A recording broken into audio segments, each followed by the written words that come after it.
Everyone, welcome back to explore literature. इस video के अंदर हम डिस्कस करने वाले हैं unit 3 of introduction to Indian constitution GE, जिसका नाम है fundamental rights.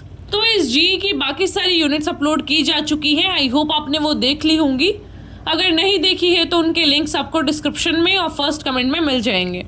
Alright, so now without wasting much of your time let's start the topic. तो सबसे पहला क्वेश्चन आता है कि फंडामेंटल राइट्स क्या होते हैं। Fundamental rights basic human rights होते हैं जो कि हमारे कॉन्स्टिट्यूशन ऑफ इंडिया के अंदर हैं। वो सभी सिटीजन्स को लिबर्टी प्रोवाइड करते हैं। लिबर्टी का मतलब होता है फ्रीडम। उनको सेंस ऑफ डिग्निटी प्रोवाइड करते हैं and then it gives the civil liberty to all the citizens. जो ये राइट्स होते हैं वो इन्फोर्सेबल हैं कोर्ट्स के अंदर। मतलब कि अगर आपको अपने फंडामेंटल राइट्स का यूज़ ना करने दिया जाए या फिर उनका हनन हो रहा है तो आर्टिकल 32 का यूज़ करके आप सीधा सुप्रीम कोर्ट में जा सकते हैं, वहाँ पे आपकी सुनवाई होगी। So this is all about fundamental rights. तो जो फंडामेंटल राइट्स हैं वो बेसिक पार्ट है हमारी डेमोक्रेसी का। वो फाउंडेशन रखते हैं डेमोक्रेसी की। बिकॉज डेमोक्रेसी का मतलब ही क्या होता है, जहाँ पे लोगों का शासन हो, जहाँ पे आपके राइट्स, आपकी जो भी डिग्निटी है वो मैटर करती हो। So it laid the bedrock for this democracy का प्रिंसिपल। अब बात करें आर्टिकल्स की, तो आर्टिकल 14 से लेके 18 तक आता है राइट टू इक्वलिटी। ये जो राइट्स टू इक्वलिटी हैं ये बोलते हैं कि भैया हमारे सामने सब लोग इक्वल हैं, सब लोग बराबर हैं, ना कोई छोटा ना कोई बड़ा, ना कोई औरत ना कोई मर्द, सभी लोग इक्वल हैं। They all are people of India, they all are citizens of India. तो आर्टिकल 14 बोलता है कि मैं सबको प्रोटेक्ट करूँगा लॉज की हेल्प से। 15 बोलता है कि भाई किसी के साथ भेदभाव मत करो, religion, race, caste, sex, place of birth के हिसाब से। आर्टिकल 16 बोलता है कि इक्वालिटी मिलनी चाहिए अपॉर्चुनिटी के जो पब्लिक एम्प्लॉयमेंट के मैटर्स हैं वहाँ पे। 17 बोलता है कि छुआछात नहीं करना, अनटचेबिलिटी नहीं होना चाहिए। 18 में आता है कि टाइटल्स नहीं लेगा कोई। पहले क्या होता था, ये लोग ऐसे टाइटल दे देते थे किसी को भी, सर, लॉर्ड, ऐसे ऐसे टाइटल्स होते थे कि सभी लोग बराबर हैं, ज़्यादा हीरोगिरी मत दिखाओ। ये जो अंग्रेजों ने तुम्हें टाइटल दिए थे इनको कोई यूज़ नहीं करेगा। And you can't use them at suffix या फिर प्रीफिक्स, ना तो नाम के आगे ना नाम के पीछे कहीं भी तुम टाइटल नहीं लगा सकते। फिर नेक्स्ट आते हैं राइट टू फ्रीडम, जिसमें आर्टिकल 19 से 22 तक आता है।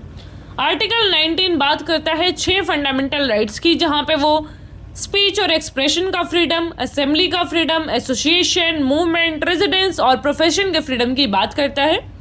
आर्टिकल 20 में बोला जाता है कि किस तरीके से आपको कन्विक्शन होगा आपका अगर आपने कोई क्राइम कर दिया है तो। आर्टिकल 21 में प्रोटेक्शन ऑफ लाइफ की बात की जाती है कि भैया आपकी लाइफ इज़ सुप्रीम, आपकी लिबर्टी है और आपको जो है वो प्रोटेक्शन मिलेगा लाइफ का। आर्टिकल 21 का जो ए है वो 86 कॉन्स्टिट्यूशन अमेंडमेंट एक्ट से ऐड किया गया था। तो उसमें 6 to 14 ईयर्स के जो चिल्ड्रन हैं उनकी एजुकेशन की बात की जाती है कि ये आपका मौलिक अधिकार है कि आपको जो है वो एजुकेशन मिलेगी 6 से 14 साल की उम्र में, वो भी फ्री। या फिर छोटा सा ऐसा हो सकता है, नॉमिनल सा फीस हो सकता है, उस पर कोई ऐसा बैन नहीं है कि हाँ थोड़ी सी ऐसे 10 रुपये लगा दिए, 100 रुपये लगा दिए, तो 100 रुपये कोई बड़ी बात नहीं है अगर हम एजुकेशन की बात करते हैं तो, क्योंकि आपको कपड़े, जूते, किताब सब मिल रहा है वहाँ पे। देन इज आर्टिकल 22, जहाँ पे हम डिटेंशन की बात करते हैं कि अगर आपको पुलिस ने पकड़ लिया तो आपको कौन कौन से राइट्स मिलेंगे। तो आपको 24 घंटे के अंदर एक मजिस्ट्रेट के सामने प्रेजेंट करना होगा। आपको बताना पड़ेगा उनको, पुलिस वालों को, कि भैया आपने क्राइम क्या किया है, FIR की कॉपी दिखानी पड़ेगी, ये सारी चीज़ें। फिर आता है राइट्स अगेंस्ट एक्सप्लॉयटेशन। तो 23 और 24 में राइट्स अगेंस्ट एक्सप्लॉयटेशन है। 23 की बात करें तो ये बोलता है कि ह्यूमन ट्रैफिकिंग नहीं करेगा कोई भी, कि किसी इंसान को पकड़ लो तो मुझसे फोर्स लेबर करवाओ या फिर वैसे इंसानों की ऐसा खरीद बेच नहीं चलेगी।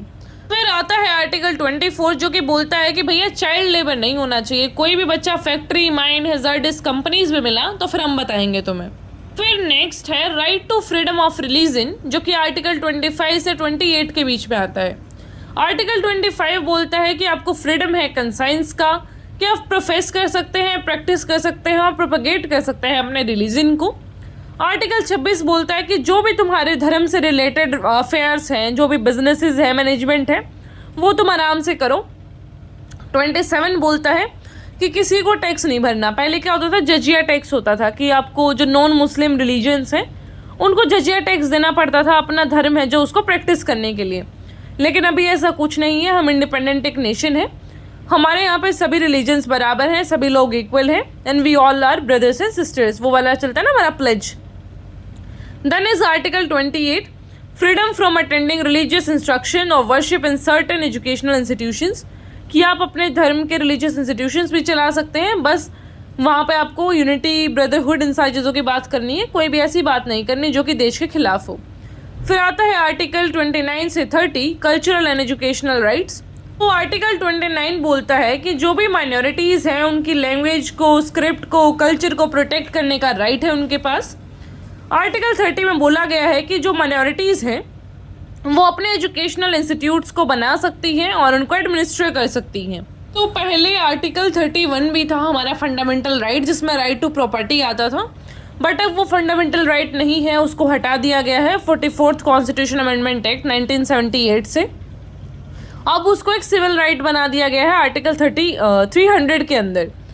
तो ये सारी चीज़ें हैं, उसको आपको याद करने की ज़रूरत नहीं है, बट हाँ अगर आपको लिखना है तो लिख लीजिएगा। देन इज आर्टिकल 32, जिसको heart and soul of the constitution भी बोला है डॉक्टर अम्बेडकर ने। इसमें क्या आता है, रिट्स आती हैं। रिट्स का मतलब क्या है कि वो सारे तरीके जिनके थ्रू आप कोर्ट में जा सकते हैं, वो भी सुप्रीम कोर्ट में सीधा, कि भैया हमारे फंडामेंटल राइट्स को हमें प्रैक्टिस नहीं करने दिया जा रहा, या फिर ये दिक्कत आ रही है और हमारे जो राइट्स हैं उनका हनन हो रहा है। तो टोटल 5 रिट्स हैं आर्टिकल 32 में, जो है हेबस कॉर्पस, मैनिटबस, प्रोहिबिशन, क्वो वारंटो, क्रिटोरी। तो ये सारी हो गई हमारी राइट्स। अब बात करते हैं कि फंडामेंटल राइट्स क्यों इंपॉर्टेंट है। तो सबसे पहली बात तो ये आपको प्रोटेक्शन प्रोवाइड करते हैं, इक्वालिटी प्रोवाइड करते हैं। फिर आता है कि स्टेट की पावर है जो उसे सेफगार्ड करते हैं कि भाई कोई भी अपनी दादागिरी ना चलाए, उससे भी आपको प्रोटेक्ट करेंगे। सोशल वेलफेयर को प्रमोट करते हैं, कल्चर, एजुकेशनल राइट्स को प्रमोट करते हैं, और ये डेमोक्रेसी की नींव है। इंटरनेशनल भी सिग्निफिकेंस है इनका। देन सोशियो इकोनॉमिक डेवलपमेंट, की जो भी हमारा समाज है उसका भी डेवलपमेंट हो, उसके लिए भी काम करते हैं फंडामेंटल राइट्स। जब वो सारे लोगों को क्या करते हैं, एजुकेशन प्रोवाइड करने की बात करते हैं कि भाई किसी भी धर्म के आधार पर किसी के साथ डिस्क्रिमिनेशन नहीं होगा, सभी बच्चों को एजुकेशन मिलेगी, कोई भेदभाव नहीं करना है तुम्हें। फिर आता है क्रिटिसिज्म। तो क्रिटिसिज्म में ये बोला जाता है कि यार बड़े एम्बिगिटी है इसके अंदर, वेगनेस है, अच्छे से नहीं लिख रखा कि कैसे क्या होगा, बहुत ही ऐसा क्लैरिकल सी या फिर कहीं लॉयर वाली लैंग्वेज में लिखा हुआ है। Then the second thing is कि राइट्स तो मिले हुए हैं लेकिन उन पर बहुत सारी रिस्ट्रिक्शन भी है।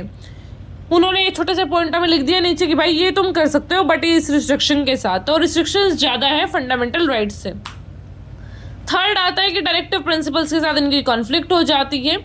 फोर्थ में है सोशल और इकोनॉमिक राइट्स, की सोशल और इकोनॉमिक राइट्स भी तुमने ढंग से प्रोवाइड नहीं कर रखे, तुमने कहीं पे किसी को सुप्रीम मान रखा है, मतलब तुम किसी भी एक पर्टिकुलर कम्युनिटी को ज़्यादा इंपॉर्टेंस दे देते हो, किसी को नहीं देते हो। पांचवा है जुडिशियल डिलेज, कि वैसे तो तुमने बोल दिया कि हाँ अगर हनन हो तो सुप्रीम कोर्ट में आ जाना, लेकिन सुनवाई तुम कितनी जल्दी करते हो। इतने लाखों में केसेस पड़े हैं, वो भी इतने सालों से, कि इतने में केस सॉल्व होता है, इतने तो उसकी अगली पीढ़ी आ जाती है उस इंसान की। तो आप कितना लेट ये चीज़ें करते हो उसका भी तो असर पड़ता है। देन सस्पेंशन ड्यूरिंग इमरजेंसी, कि तुम इमरजेंसी लगा देते हो, सारे फंडामेंटल राइट्स का हनन कर देते हो। सेवंथ इज इम्प्लीमेंटेशन इश्यूज, कि अच्छे से इम्प्लीमेंट नहीं करते। Alright, so this was all about this video. I hope आप सबको समझ आया होगा। कोई भी क्वेश्चन, क्वेरी जो भी है वो पूछ लीजिएगा। I will meet in next video. Till then take care, stay happy, stay healthy.